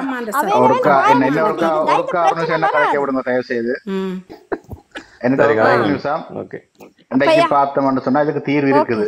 எப்படி இருக்குன்றால் இன்றைக்கு புலம்பெயர் தேசத்துல வாழ்ற அனைவருக்கும் தெரியும். இன்றைக்கு எங்கட ஜெனரேஷன் தாண்டி எங்கட பிள்ளைண்ட ஜெனரேஷன்ல இன்றைக்கு ஆணும் சரி பெண்ணும் சரி திருமணங்கள் தாங்கள் லோன் போட்டு தாங்கள் திருமணம் செய்து கொள்ளினம். 100% இங்க இந்த சீதன கொடுப்பனவன்றது இந்த புலம்பெயர் தேசத்துல இன்றைக்கு திருமணம் செய்யற ஜெனரேஷன்ல அந்த மாற்றம் ஏற்பட்டுட்டது. 2 பேருக்கும் வேலை இருக்குது, 2 பேரும் உழைக்கினோம், 2 பேரும் லோன் எடுக்கணும், 2 பேரும் திருமண வாழ்க்கைக்கு போயினோம், 2 பேரும் வீட்டுக்கான அடிப்படை முதலீடா லோன் எடுத்து வீட்டை வாங்கினோம், தங்களோட வாழ்க்கையை கொண்டு போயினோம். நீங்க வடிவ ஆராய்ஞ்சு பாத்தீங்கன்னு சொன்னால் புலம்பெயர் தேசங்கள்ல இன்றைக்கு சீதனம் கொடுக்குற முறைன்றதுக்கு 100% இல்லை. இந்த மாற்றம் இலங்கையில் ஏற்படணும்னு சொன்னால் முதல் வேலை வாய்ப்புகள் உருவாக்கப்படணும். வேலை வாய்ப்புகள் உருவாக்கப்பட்டால் அந்த வேலைவாய்ப்பு மாற்றங்கள் இன்றைய வெளிநாடுகள் மாதிரி பொருளாதார கட்டமைப்பு நாங்கள் மாற்றம் பெற்றால் நிச்சயமா இந்த காலப்போக்கில் இந்த சீதனம் வாங்குறது சீதனம் கொடுக்கின்ற முறை நிச்சயமாக மாற்றம் பெறும். இன்றைக்கு ஐரோப்பிய நாடுகளில் இது மாற்றம் பெற்றது காரணமே தொழில் வாய்ப்பு. பிள்ளைகள் படிக்க வேலை செய்ய 10 ஏக்கர் 12 ஏக்கர் காணி அதான் இப்ப தீர்வு. ஆனா இப்ப என்னன்னு சொல்றேன், தீர்வுன்றது இதுதான் தீர்வு. இன்றைக்கு ஏன் வெளிநாடுகள்ல இந்த தீர்வு சீதன முறை பின்பற்றப்படாம தவிர்க்கப்படுது அடுத்த ஜெனரேஷன்ல? இல்ல இப்ப நீங்க சொன்ன மாதிரி ராமா சொன்ன மாதிரி தான் இங்க வாழ்ற எங்கட புள்ளிகள்ல வந்து ஒரு பண்பாடு மாற்றம் உண்டு உருவாயிருக்கு. கட்டாயம் அதான் சமூகத்துல இருந்து தலைமைத்துவம் வந்து மாற்றம் உருவாயிருக்கு. கொண்டு போவதுதான் அது விளங்கு. இலங்கை சார்ந்து சிந்திப்பமா இருந்தால் இதுக்கான ஒரு மாற்றம் ராவணன் சொன்ன மாதிரி ஒரு எக்ஸாம்பிள் ஒரு மாற்றம். இதுதான் தீர்வு. இந்த மாற்றம் ஏற்பட்டா மட்டும்தான் அந்த அது இதுக்கான தீர்வா காணலாம் வழிய. மற்றும்படி எந்த ஒரு தீர்வும் இதுக்கு இல்ல, மாற்று தீர்வு இல்ல. ஹலோ கருத்தை சொல்லி வணக்கம் சொல்ற பழக்கமே இல்லையா உங்களுக்கு? வணக்கம். அந்த பயம் ஆளேரியாம் ஐயா கும்பேலண்டா. இது யாரோ ஒரு வேலை போயிட்டு சொன்னாங்க. வாங்க. கும்பையில ஓகே நீங்க போயிட்டு வாங்க. இப்படித்தான் இப்படி ஒரு மாற்றத்துக்கு வாய்ப்பு இருக்குது. மற்றபடி சொன்னா இப்ப நாங்கள் வந்து இதை சிந்திக்கணும். இது வந்து அதுதான் இப்ப எங்களுக்கு வந்து இப்ப நாங்கள் வந்து கன்னடத்தை வந்து விடுற பிள்ளைன்னு என்று சொன்னால் எங்களோட விவாதம் வந்து ஒரு தீர்வுக்கான முன்னிலைப்படுத்தின விவாதமா இருக்கும். அதுதான் பேசும்போதா இருக்கக்கூடாது. இப்ப இன்றைக்கு நடைமுறையில இருக்கு. ரகு சொன்ன மாதிரி ஒரு எக்ஸாம்பிள் வந்து இது ஒரு சமூகம். இன்றைக்கு வந்து எங்க நான் நடுக ஒரு பகுதி மாதிரி சொல்றது நாங்கள் ஒரு விடுபட்ட சமூகம் உண்டு. நாங்கள் வந்து இன்னொரு சமூகத்தில இருந்து இந்த சமூகத்துல வந்து இந்த சமூகத்தோட சேர்ந்து இந்த சமூகத்துக்கும் எங்களுக்குமான ஒரு புரிந்துணர்வான ஒரு பண்பாட்டை நான் உருவாக்கி இருக்கோம். இந்த பண்பாட்டின மாற்றம் தான் நீங்க சொன்ன மாதிரி இது தனியா இன்றைக்கு இந்த எங்க விடுபட்ட சமூகம் வந்து உலகளாவில் ஒரு விடுபட்ட சமூகம் வந்து இன்றைக்கு சொன்ன மாதிரி சீதனத்தை பற்றி சிந்திக்கிறே இல்லை. இது வந்து வெளிநாட்டுல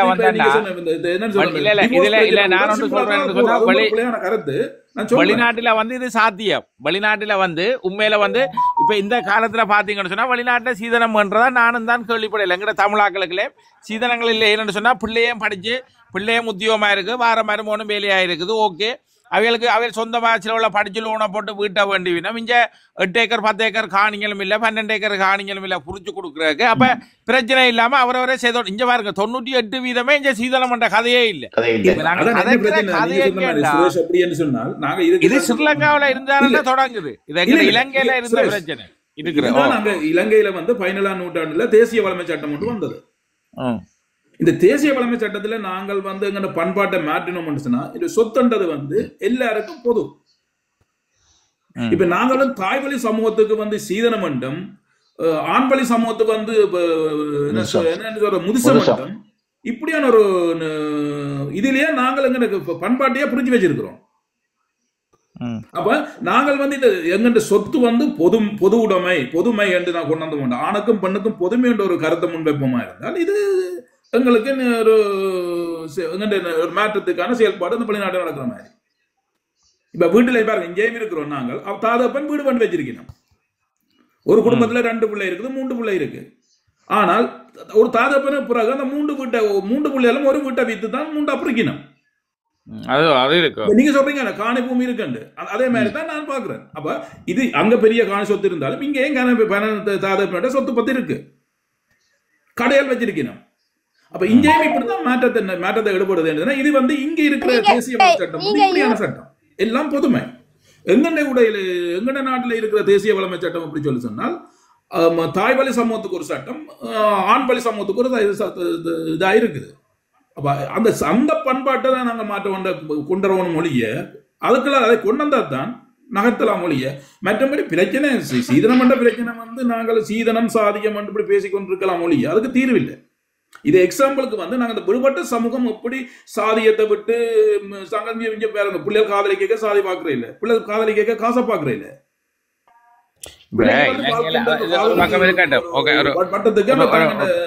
ஒரு பிரச்சனைகளை நான் கொஞ்சம் கதைக்கிறேன். நாங்கள் ஒரு தடவை மாறி மாறி கதைப்போம். என்ன பிரச்சனை சொன்னா, இப்போ இலங்கையை பொறுத்த வரையில வந்து எங்கட இந்த சீதனம் என்று கதைக்கிறது வெளிநாட்டை பொறுத்த வரையில அல்ல.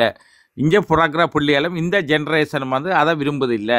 எங்கட கால ஜென்ரேஷன், அதாவது வந்து ஒரு 85ஆம் ஆண்டு 84ஆம் ஆண்டுக்கு முதல் பிறந்த ஆக்கள் அல்ல 90ஆம் ஆண்டுக்கு முதல் பிறந்த ஆக்களுக்கு தான் இந்த பிரச்சனைகள் இருக்குது. இந்த பிரச்சனைகள் எங்கேருந்து இப்போ தொடங்குதுன்னு சொல்லிக்க இன்னொரு 30-20 வருஷத்தில் இது இல்லாமல் போயிருந்தது. அது வந்து வெளிநாட்டு இலங்கையில் இருக்கிற சமூகத்துக்குள்ளே அது இருக்கத்தான் செய்ய போகுது. வெளிநாட்டில் இருக்கிற சமூகத்துக்குள்ளே இது இல்லாமல் புலம்பெயர் தமிழர்களுக்குள்ள இது இல்லாமல் போகுது.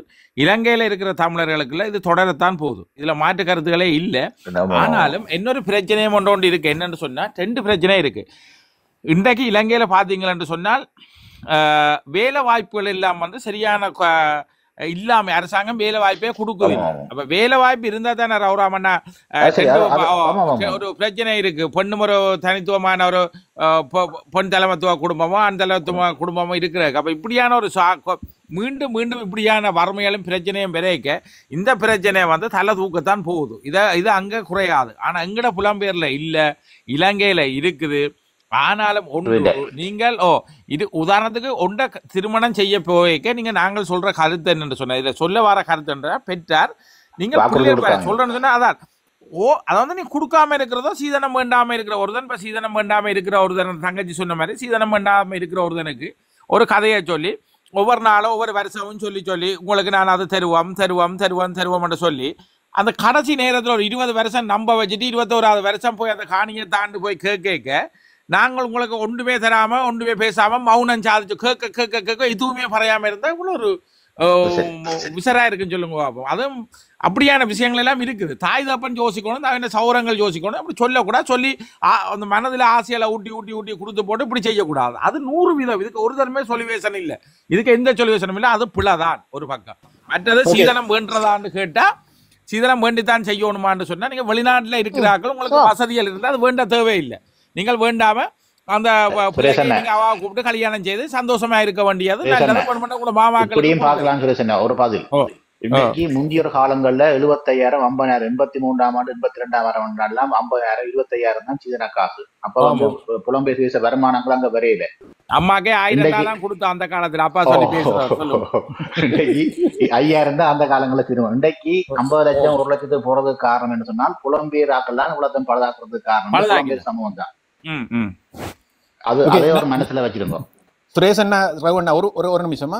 அதாவது வந்து இதுல நீங்கள் தீர்வு இல்லையென்று சொல்லாத எங்கோ தீர்வு வந்து பொருளாதாரத்தோட இது தானாகவே மறையும். 2வது இந்த ஷானண்ணாவும் சொன்ன விஷயம் வந்து நான் முழுதா ஏற்றுக்கொள்றேன். இந்த சாதியம்ன்றதும் அதனூடாகத்தான் வந்தது.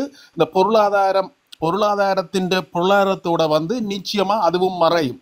அதுக்குரிய ஒரு விவாதம் நான் நேற்றிரவு முந்தினாரவு சிலது நடந்தது வந்து பொருளாதார ரீதியாக எல்லாருமே வளரும் போது கட்டாயம் அது மறையும். வேற 2வது கேள்வி இப்ப சுரேஷன்னா அதாவது இப்ப இன்றைக்கு நாங்க 30 வருஷம் அதாவது வந்து எங்கட கட்டுப்பாட்டுக்குள்ள இருந்த காலத்துல எப்படி இந்த சீதனம்ன்றது எப்படி நடத்தப்பட்டது என்னென்று அதுக்கு கொஞ்சம் தான் மறைஞ்சதா அதுக்கு ஒரு மறுஅமைப்பு ஏதாவது வந்ததா? அதுக்கு எனக்கு உண்மையிலே அதுக்கு முதல் நான் அங்க வன்னிக்குள்ள இருக்காதபடியா கேட்கிறேன். என்னென்று இருந்தது வெளிப்படையாக இருக்கையில நிர்வாக ரீதியாக முறைப்பாடு கிடைக்கப்பட்டா சட்ட நடவடிக்கை எடுக்கப்பட்டது. மறைமுகமாக சட்டப்படியான முறைப்பாடுகள் வராத விஷயத்துக்கு விஷயம் நடக்காம நடந்து கொண்டுதான் இருந்தது. ஆக்கப்பட்டன்னு சொல்ல மாட்டேன்.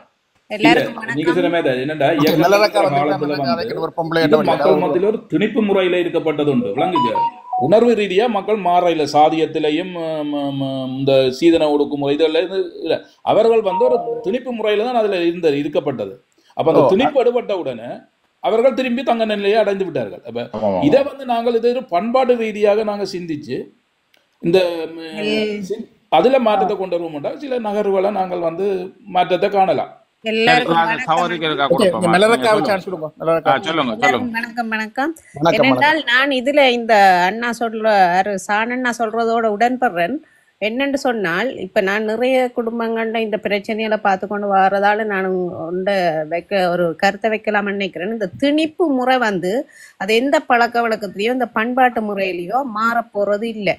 திணிப்பு முறையை நாங்கள் உணர்வு முறையா மாறாத விடத்து இப்ப நிறைய பிரச்சனைகள் ஏற்கனவே கல்யாணம் செய்த குடும்பங்களுக்குள்ள சீதனம் இல்லாமல் அந்த எங்கட அமைப்புகள காலத்துல இருந்த கல்யாணங்களுக்குள்ளேயே இப்ப இந்த சீதனத்தால நிறைய பிரச்சனைகள் இருக்குது. அப்ப இதை வந்து திணிப்பு முறையில அந்த கட்டுப்பாட்டுக்குள்ள இருந்து அந்த பயத்துல இருந்தவையே தவிர இப்ப வந்து இந்த சீதன பிரச்சனைகளால நிறைய பிரச்சனைகள் வந்து கொண்டு இருக்குது. நிறைய குடும்பங்கள் பிரிவு நிலையில இருக்கணும், பிரிஞ்சிருக்கணும். அது வெளிப்படையா தெரிகிற உண்மை. நான் என்ன சொல்றேன் என்றால், இந்த பிரச்சனை வந்து எங்க வருதுன்னு சொன்னால் அம்மா அப்பாவிலையும் இருக்கு. அம்மா அப்பா எங்களுக்கு வந்து அதை வித்தியாசம் ஒரு பிள்ளைக்கு கொடுத்து ஒரு பிள்ளைக்கு சீதனத்தை கொடுக்காம விடுறது, அது எல்லா பிள்ளைகளுக்கும் வந்து ஒரே மாதிரி பார்த்து செய்யணும்ன்றது. மற்றது நாங்கள் வளர்க்குற பிள்ளைகளுக்கு நாங்கள் அதை சரியான முறையில் விளங்கப்படுத்த வேண்டிய ஒன்று இருக்கு. நாங்கள் இப்போ வெளிநாட்டில் வாழ்கிறோம் என்றால் வெளிநாட்டில் மாற்றப்படுது, ஆனால் எங்களோட தாயகத்தில் இருக்கிற மக்கள் வந்து மாறப்போறது இல்லை. நாங்கள் இங்கத்தே முறைய இங்கே போய் இங்கே இருந்து போய் கல்யாணம் செய்கிறார்களோ அல்லது இங்கத்தே அங்கே இருக்கிற குடும்பங்களுக்கும் நாங்கள் அதை விளங்கப்படுத்தணும் சரியான முறையில்.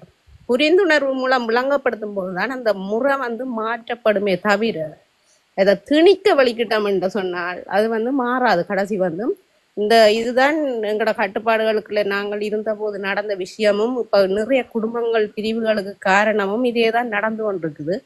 அதால நான் என்ன சொல்றேன் என்றால், நாங்கள் அம்மா அப்பாவா இருக்கிறோம் என்று சொன்னால் நாங்கள் அதை தெளிவை இங்கே இருக்கிறாக்களுக்கும் சரி அங்கே இருக்கிற எங்களோட குடும்பங்களுக்கும் சரி அந்த தெளிவை விட்டோணும்.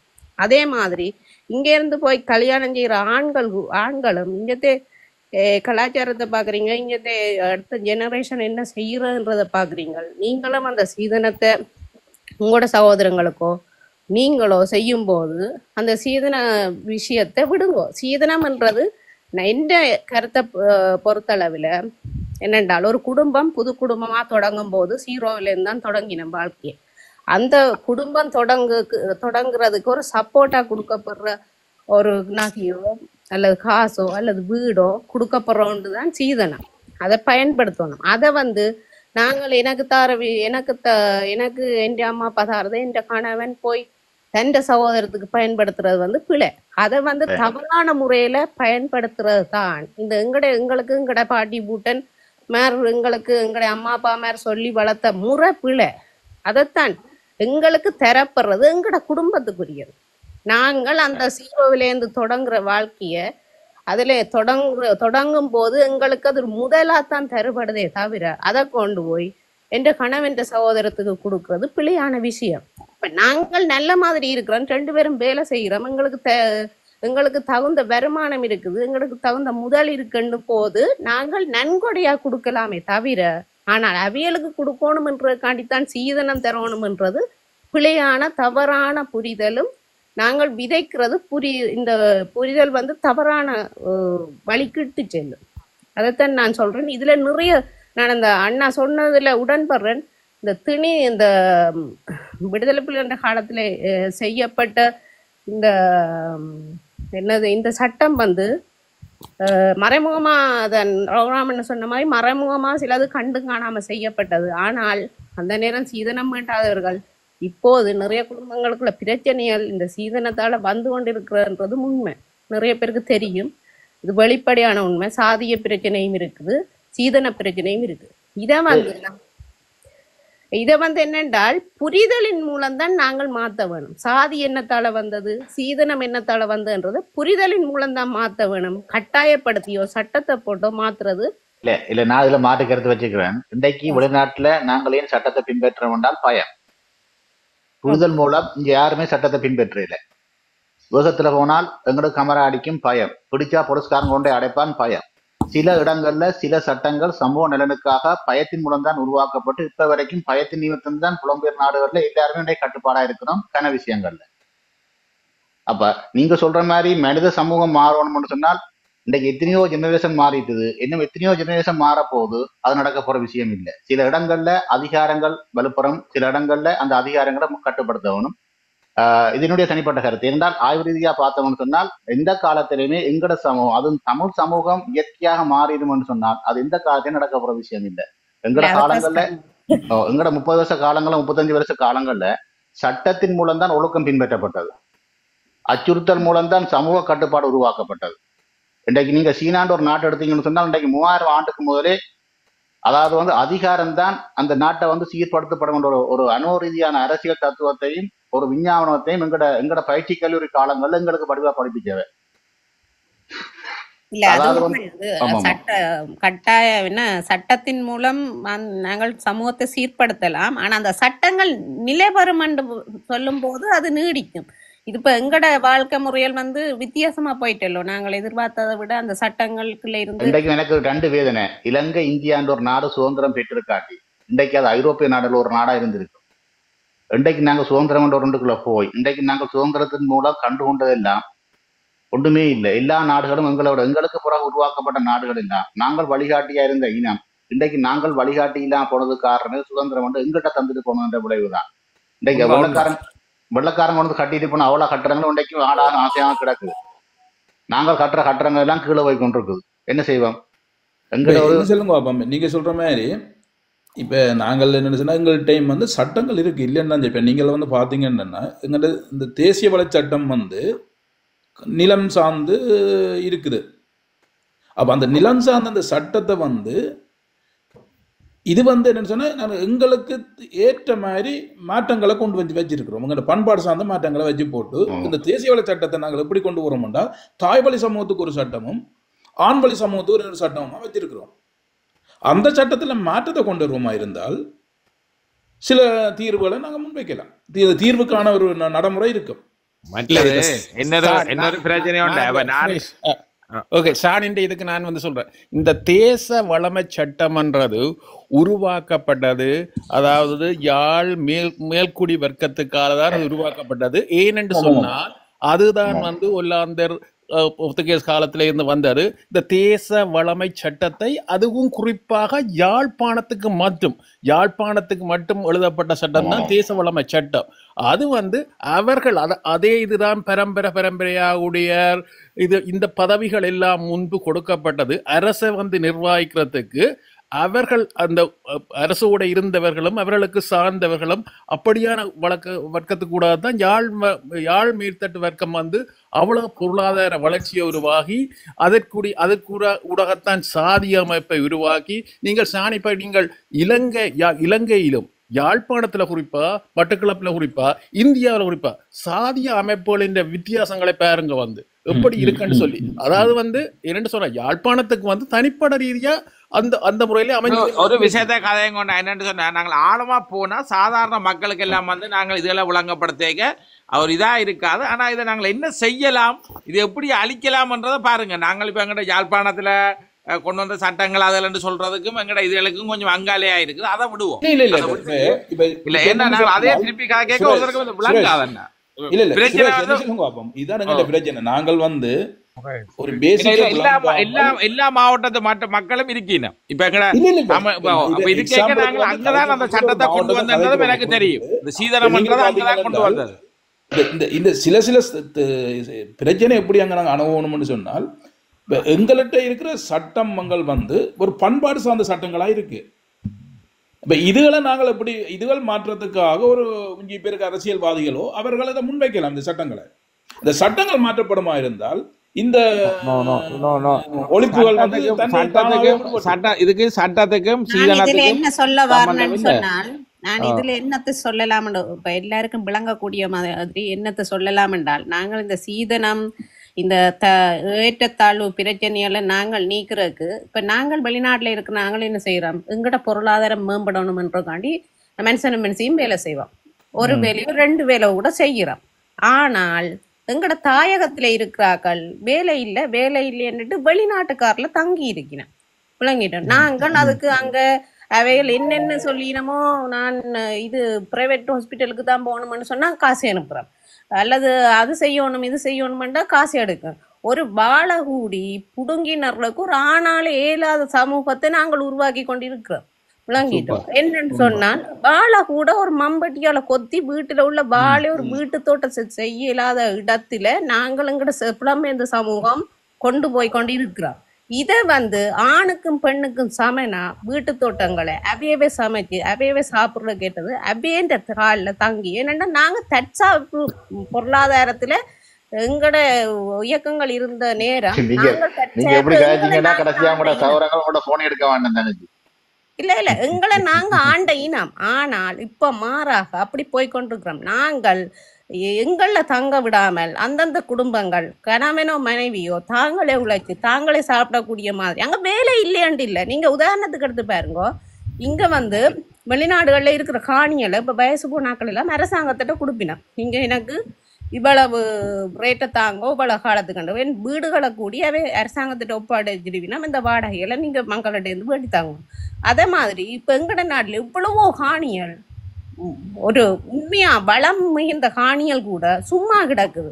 அதை செய்யறதுக்காக்கள் இல்லை. இதை வந்து அரசாங்கம் ஒரு திட்டத்தை கொண்டு வந்துச்சுன்றால் அவையிட்ட ஒப்படைச்சிட்டு இவ்வளவு ரேட்டை பெற்றுக்கொண்டு செய்யக்கூடிய மக்களுக்கு கொடுக்கல அந்த காணிகளும் வளம் பெறும், நாங்களும் எங்கட பொருளாதாரத்துல வளமாகுவோம். ஆனா நாங்கள் இந்த வெளிநாட்டுக்காரில் கணக்கு பிரச்சனை இருக்குது. நாங்க காசை அனுப்பி செய்யறதால நாங்க நாளை கொண்டா வைப்போம். ஒரு நாளைக்கு வந்து நாங்கள் இந்த புலம்பெயர் சீதனத்திலையும் தங்கி இருக்கு. நான் சொல்றேன், இது எங்க போய் முடியுதுன்னு சொன்னால் இந்த ஆண்கள் கூட உழைக்கது இல்ல, பெண்கள்கிட்ட சீதனத்தை கூட ஏன் உண்டு சகோதரி வெளிநாட்டுல தானே முழுக்க பெரும் கொண்டு வா. நல்ல உதாரணம் சொல்லுவோம் தங்கச்சி. எங்கட அப்பா அடிக்கடி சொல்லுவார், சின்ன வயசுல இருந்து பாத்திரம் மறைஞ்சு பிச்சை போடும். இந்த விளக்கம் என்னென்றால் அது உங்க அம்மாவா இருக்கட்டும், அப்பாவா இருக்கட்டும், சகோதரமா இருக்கட்டும், ஆறா இருக்கட்டும், முறை அடிச்சு பணம் கேட்டா என்னுடைய வசனம் என்ன உழைக்கிற, என்ன செய்யற, ஏன் உனக்கு காணாது. ஓகே, 2ஆம் கட்டம் நீ வீட்டுல என்ன செய்கிற, ஏன் நீ 2வது வேலைக்கு போக கூடாது. இந்த கீழீரோட கன நட்புகள்ல இருந்து கன உறவுகள் என்னோட கதைக்கிறேன்.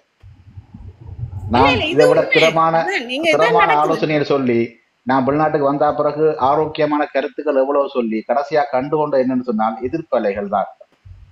ஏனென்றால் நாங்க சொல்ற விஷயத்த கேட்கறதுக்கு அங்க அவ வளர்க்குற நாய் கூட தயாரா இல்லை. அது கூட சொன்னால் நாங்கள் வந்து அங்க ஒரு காசு கலாச்சாரத்தை உருவாக்கி இருக்கிறோம். ஆமா ஆமா, அந்த காசு கலாச்சாரம் வந்துதான் இன்றைக்கு சில ஆள்மைகளை செய்யறாங்க. இப்ப இதுல வந்து என்னன்னு சொன்னா நாங்கள் இப்ப சிந்திக்கப்பட வேணும்னு சொன்னால் இப்ப நீங்க இந்த மாதிரி நாங்கள் ஒவ்வொன்றையும் வந்து ஒரு ஆய்வுகள் ஊடாகத்தான் இன்றைக்கு இலங்கை சார்ந்த நகர்த்தவன மொழியை இன்றைக்கு வந்து அது இன்றைக்கு வந்து அந்த காசு கலாச்சாரம்ன்றது பெரிய ஒரு வீக்கமாங்க. இல்ல இந்த கலாச்சாரம் சீதனத்திலையும் தங்கி இருக்கு. ஏனென்றால் காசு கலாச்சாரம்ன்றது பெரிய ஒரு வீக்கமாங்க. காசு கலாச்சாரம் வெளிநாட்டுல உழைக்கிறவனுக்கு உதவித்தொகை இல்ல, சும்மா இருக்கவனுக்கு உதவித்தொகை இருக்குது. அதே மாதிரி தான் எங்கட நாட்டுல உழைக்கிறவனுக்கான உதவித்தொகையா கொடுக்க வலிக்கிட்டவனு சொன்னா சமூகம் முன்னேறும். ஆனா நாங்க என்ன செய்யறோம்னு சொன்னால் உழைக்காதவனுக்கு தான் இந்த சாப்பிடு அண்ணாவா, இந்த நான் அனுப்புறேன், இந்த தம்பியா நான் அனுப்புறேன்னு சொல்லி நாங்கள் தான் புலவிடுறோம். பிள்ளைகள் முழுக்க புலம்பெயர் தேசத்துல இருக்க மக்களின் அந்த அதாவது இலகிய மனம், நான் என்ன கஷ்டப்பட்டாலும் என்னுடைய சகோதரங்கள், என்னுடைய அப்பா அம்மா, என்னுடைய உறவுகள் நல்லா இருக்கட்டும், நான் இந்த கடன் படுற விஷயம் ஒன்றும் தெரிய வேண்டாம், என்னுடைய வாழ்க்கை பிரச்சனை தெரியக்கூடாது மறைச்சு தான் இன்றைக்கு நாங்கள் எங்களோட சமூகத்தை சீரழிச்சு வச்சிருக்கிறோம்.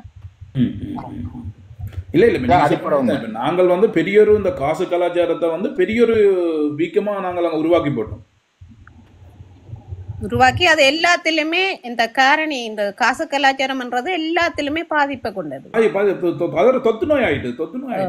ஏனென்றால் இப்ப சீதனம்ண்டா கூட நீங்க ஒரு பெண்ணை வந்து ஒரு ஆண் கேட்கிற கேள்வி, உண்ட சகோதரம் எல்லாம் வெளிநாட்டுல இருக்கணும் கொண்டு வா, நான் உழைக்காமல் இருக்கிறேன், எங்க சீதனம் தந்தவையோ ஒன்றுதான் அடுத்த கேள்விகள்.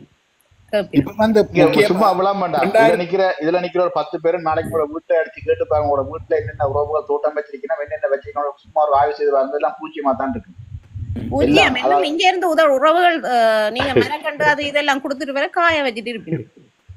இல்ல இப்ப வந்து நாங்க இப்ப ரகுராமண்ணா மலர் இப்ப நாங்கள் வந்து 2009 வரையும் ஏதோ எங்களுக்கு அங்க அரசாங்கத்தால பிரச்சனையா இருக்கு, ஒன்றும் செய்ய முடியாம இருக்கு, அது வரையிலேன்னு சொல்லி உதவி செய்தோம்.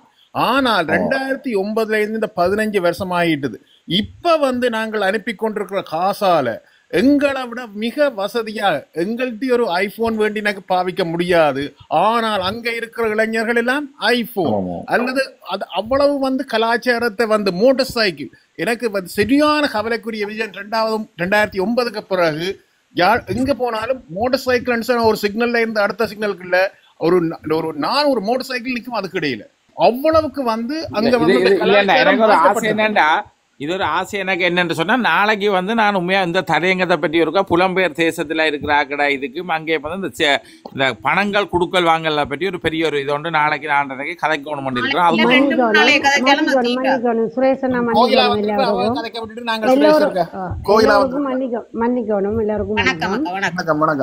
என்னன்னு சொன்னா இதுல சில கருத்துக்கள் தப்பு. என்னன்னு சொன்னா எல்லாரும் அப்படி இல்லை. இப்ப எங்கட வன்னி சைட்டை எடுத்து பாத்தீங்கன்னு சொன்னா, எங்கட நெடுங்கணி பிரதேசத்துல நீங்க போய் பாருங்க, தோட்டம் இல்லாத வீடு எந்த வீடு? நெடுங்கணி கிடைக்காத இடத்துல தோட்டம் இருக்கு. அதுதான் நான் சொல்றேன். அது வந்து எல்லாரும் அப்படி இல்லை, ஒரு சிலர் தான் அப்படி இருக்கணும். வெளிநாட்டு புலம்பெயர் தேசத்துல இருந்து உறவுகள்கிட்ட உதவி கிடைக்காத இடத்துல முன்னேற்றம் இருக்கும், தோட்டம் இருக்கும், வியர்வை துளி சிந்து. எங்கட அம்மம்மாவுக்கு 86 வயசு, எங்கட பெரியம்மாவுக்கு 56 வயசு. அவங்களோட காணியில போய் பாருங்க, எங்கட நைனாமடு கிராமத்தை போய் பாருங்க, அன்றாடம் கூலி வேலை செய்து கொண்டு அந்த காணிகள்ல என்ன இல்லைன்னு போய் பாருங்க. அந்த அளவுக்கு முன்னேறி கொண்டு காசு வந்து தாக்கம் செலுத்தவில்லை, அதால அவர்கள் உழைத்து அவர்கள் சாப்பிடுறாரு. என்னன்னு சொன்னா, அங்கால் பக்கம் வந்து வெளிநாட்டுகளுக்கு போனது குறைவு, ஒரு சிலர் மட்டும்தான் போயிருக்கணும். எல்லாருமே கூலி வேலைக்கு போவினோம், எல்லாரும் இந்த வீட்டையும் மறைஞ்சிருக்கும். எங்களோட பெரியம்மாண்ட காணி எடுத்து பார்த்தா அது திலீபண்ணா போயிருந்தவர், அங்கே திலீபண்ணா போயிருந்தவர் போய் அந்த காணியை பார்த்துட்டு வந்து அந்த அப்படி ஒரு காணி இருக்குது, இந்த மாதிரி அம்மா செய்திருக்கிறீங்க, வாழ்த்துக்கள் அம்மா உங்களுக்கு. அவளுக்கு வந்து ப்ரெஷர் இருக்குது, இதய நோய் இருக்குது, தனியாக ஒரு தனி மரமாக இருந்து தான் கஷ்டப்படுறேன். நான் அங்கே ஒரு சின்ன சின்ன உதவிகள் செய்து கொடுப்பேன், அவ்வளோதான். அன்றாடம் மரக்கறி கொண்டு போய் அந்த சின்ன கடையில் கொண்டு கொடுத்துட்டு தான் அதில் சாமான்கள் வாங்கி கொண்டு வந்து சமைச்சு சாப்பிடுவா. அப்படி சனங்கள் எங்களோட கிராமத்தில் இருக்கீங்க. Kokila, very good. அது இப்போ உங்களோட இப்படி அங்க இருந்து வந்து கதைக்கிறது தான் நான் விரும்புறேன். வந்து அங்கதான் வந்து நாங்கள் தனியே இங்கே இருந்தோண்டு அங்க இருக்கிறவையை பற்றி கதைக்கிறதும், அங்கே இருக்கிறவை இங்கே இருக்கிற கதைக்காமல் நீங்கள் அங்கே இருந்து வந்து கதைக்கதான் உண்மையான விஷயங்கள் வந்து சரியா தெரிய வரும். ஏன்னு சொன்னால் நான் ஒரு பக்க சார்பா போவாது. அப்ப நீங்க நல்ல விஷயத்த சொல்லி இதுல சொல்லி இருக்கிறீங்க, நல்ல விஷயம். என்னன்னு சொன்னா, இந்த ஸ்கூலுக்கு போறதுலாம் பிள்ளைகள் சரியான மாதிரி கஷ்டப்படுவினோம். பின்தங்கிய கிராமம் அந்த நைனாமடு சொன்னான், அவ்வளோ ஒரு கஷ்டப்பட்டு கொண்டு தான் இருக்கணும். ஆனால் ஒவ்வொரு நாளும் கூலி வேலைக்கு போகாட்டி அடுத்த நாளைக்கு அங்கே சாப்பாடு இருக்காது. அந்த வேலை செய்து வந்தால் தான் அந்த பின்னேரம் அவைகளுக்கு சாப்பாடு, அந்த பிள்ளைகளுக்கு பள்ளிக்கூட செலவாக இருந்தாலும். என்ன மாதிரி ஒரு சிலர் மட்டும்தான் வந்து வேலை செய்யணும். சிலாக்கள் வந்து வெளிநாட்டுக்கே வாரதில்லை. எங்களோட சூழ்நிலைனால நான் வந்து கஷ்டப்படுறேன். மற்றவங்க எல்லாரும் கூலி வேலைக்கு தான் போவினோம். எங்களோட அம்மம்மாவுக்கு 86 வயசு. இன்றைக்கும் அவள் அந்த காணியில் எல்லாமே போட்டிருக்கிறா. அப்படி ஒரு இப்போ இது என்னன்னு சொன்ன, இந்த அக்கா அண்ணாலாம் சொல்கிற என்ன பிரச்சனைன்னு சொன்னால், இந்த டவுன் வழியில் இருக்குன்னு தெரியுமா, அந்த காணிகள் இல்லாமல் அப்படியெல்லாம் இந்த பேக்குகளுக்கு உர பேக்குகளுக்கு பொலித்தீன்களுக்கு மண்ணை போட்டு அதில் பைத்தங்கொடி, பாவக்கொடி, வெண்டி, நான் அப்படியான வீட்டையும் நான் பார்த்துருக்குறேன். அதில் வருமானம், அதில் அந்த இதில் போட்டு அந்த மரக்கறி எடுத்து சமைச்சு சாப்பிடுவீங்க.